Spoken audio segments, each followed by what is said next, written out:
វីដេអូមុនហើយគេមិត្តភ័ក្តិរឿងអត់ងូចទឹកអត់ងូចអីចឹងណាប៉ុន្តែវាតាមមនុស្សដែរវាដោយមនុស្សទេឥឡូវវីដេអូហ្នឹងគឺខ្ញុំមកនិយាយពីចំណុចល្អរបស់មិត្តភ័ក្តិខ្ញុំវិញតើអត់គឺគាត់មានចំណុចល្អចំណុចអីដែរអ្នកនរគ្នាមិនមែនថាគាត់មានចំណុចអាក្រក់ទាំងអស់ទេ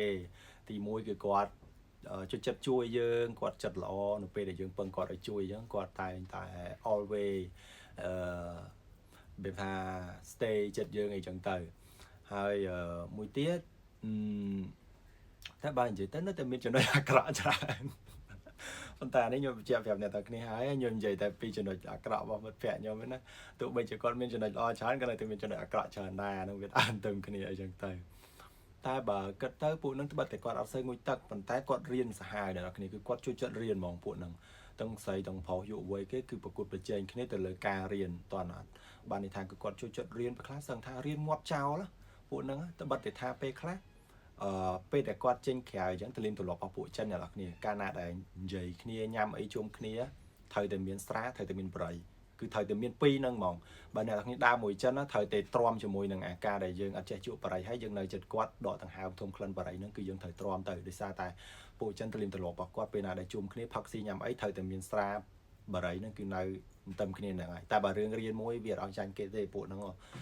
តែហ្នឹងវាជាទម្លាប់របស់វាដើរលេងផឹកស៊ីអីអាហ្នឹងទូទៅធម្មតាទេលេងហ្គេមលេងអីប៉ុន្តែរឿងរៀនមួយទៀតគឺវាបែងចែកពេលវេលាដាច់ដោយឡែកពីគ្នាហើយបកមកចូលក្នុងវីដេអូវិញខ្ញុំសូមលើក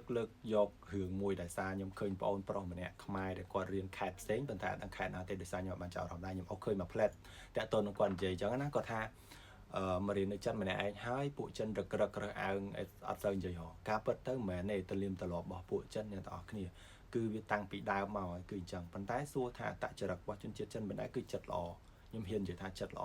តែទាស់ត្រង់ម្យ៉ាងទាស់ត្រង់ថាពួកនឹងជួយចិត្តឲ្យយើងទៅរកគេមុនយល់អត់ទៅរកគេមុនបើថាយើងមកពីខ្មែរយើងដឹងស្រាប់ហើយយើង friendly ប្រទេសរបស់យើងជនជាតិរបស់យើងគឺជាប់លេខ1ជាប្រទេសដែលមានភាពរួសរាយរាក់ទាក់ជាងគេលើពិភពលោកអីចឹងទៅអញ្ចឹងយើងគួរតែយកអានចំណុចហ្នឹងដើម្បីទៅរួសរាយរាក់ទាក់ដល់ពួកគាត់និស្សិតចឹងគឺអត់ដូចយើងឯងខុសពីយើងទៅលឹមទម្លាប់ហ៎គាត់រៀនក្នុងថ្នាក់បើមិត្តភ័ក្តិគាត់ចឹងមាន2នាក់គាត់និយាយទៅគ្នាគាត់2នាក់ឯងមានសង្សារនិយាយទៅសង្សារគាត់2នាក់ឯងគឺអត់ស្និទ្ធគ្នាហ្មងចេញពីរៀនគឺឆ្ងោកចេញលេងហ្នឹងឆ្ងោកចុចទូរស័ព្ទឆ្ងោក iPad គឺរៀងខ្លួនយឹមទៅគឺអត់និយាយរហូតណាគេទាំងអស់គ្រូព្រៀនទៅគ្រូសិស្សគឺឆ្ងោកចុចតែសិស្សអាហ្នឹងខ្ញុំមកដំបូងក៏ខ្ញុំបែបអញ្ចឹងដែរវាជា new experience មួយសម្រាប់ខ្ញុំអញ្ចឹងប៉ុន្តែដល់ពេលឥឡូវគឺខ្ញុំយល់ថាការពិតទៅគឺនៅក្នុងប្រទេសចិននិស្សិតចិនការរៀនរបស់គាត់គឺបែបហ្នឹងខុសពីយើងវាមិនមែនដូចយើងដូចខ្ញុំរៀនទី12អីចឹងពីទី1រហូតដល់ទី12ចឹងទៅមិត្តភ័ក្តិយើងអ្នកទាំងគ្នាមួយថ្នាក់គឺយើងស្គាល់គ្នាទាំងអស់តែពួកចិនគឺអត់ទេខុសពីយើងទោះយើងរៀនសាកលវិទ្យាល័យឆ្នាំដំបូងយើងទៅរៀនមួយគ្នាឆមាសទី1រៀនមួយគ្នាក៏យើងនៅតែស្គាល់គ្នាដែរលក្ខណៈអញ្ចឹងយើងនៅតែស្គាល់គ្នាមិត្តភ័ក្តិមិត្តអីពេលចប់ទៅយំហែមតែពួកចិនគឺអត់ទេអ្នកទាំងគ្នា2នាក់គឺ2នាក់3នាក់គឺ3នាក់យំទៅគឺជាចិត្តបែងចែកបកពួកប៉ុន្តែពេលដែលយើងមករៀននៅចិនគ្រូតែថាអ្នកឯងពេលដែលអ្នកឯងចង់ចេះចិនអញ្ចឹងត្រូវតែទៅរកមិត្តភ័ក្តិចិនដើម្បីនិយាយក៏ដូចជា improve ភាសាចិនរបស់យើងនឹងឲ្យវារឹតតែខ្ពស់រឹតតែខ្លាំងរឹតតែល្អអញ្ចឹងទៅ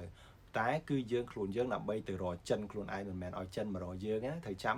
គឺយើងត្រូវតែទៅរកចិនអាហ្នឹងបើសិនជាយើងចង់ចេះភាសាចិនតែនៅពេលណាដែលយើងស្គាល់គាត់គឺស្រួលដល់អ្នកពួកហ្នឹងជួយចិត្តលេងសើចជួយចិត្តអីសុបាយតែខ្ញុំខុសពីគេខ្ញុំអត់ដឹងថាអ្នកផ្សេងមិនចេះតែបើសម្រាប់ខ្ញុំមកដល់នេះទាំងសិស្សបរទេសផ្សេងឬក៏សិស្សចិនចំពោះខ្ញុំគឺខ្ញុំមានមិត្តភ័ក្តិច្រើនមកហើយស្និទ្ធក៏ច្រើនដែរហើយល្អទៀតអាហ្នឹងគឺអាស្រ័យលើខ្ញុំរួសរាយរាក់ទាក់អីបែបអីអញ្ចឹងទៅតែបើសិនជាយើងបែបរៀងខ្មើតដែរយើងអីដែរអាហ្នឹងអត់ដឹងទេខ្ញុំអត់ដឹងថាត្រូវធ្វើម៉េចដើម្បីឲ្យនិយាយទៅវាល្អឬក៏ឆាប់រកបានអីចឹងណាហើយអាហ្នឹងនិយាយតែប៉ុណ្្នឹងឯងចាំបើមានវីដេអូក្រោយដែលខ្ញុំទៅហែកគេមិត្តភ័ក្តិខ្ញុំទៀតខ្ញុំប្រាប់អ្នកនរគ្នាអូខេបាយ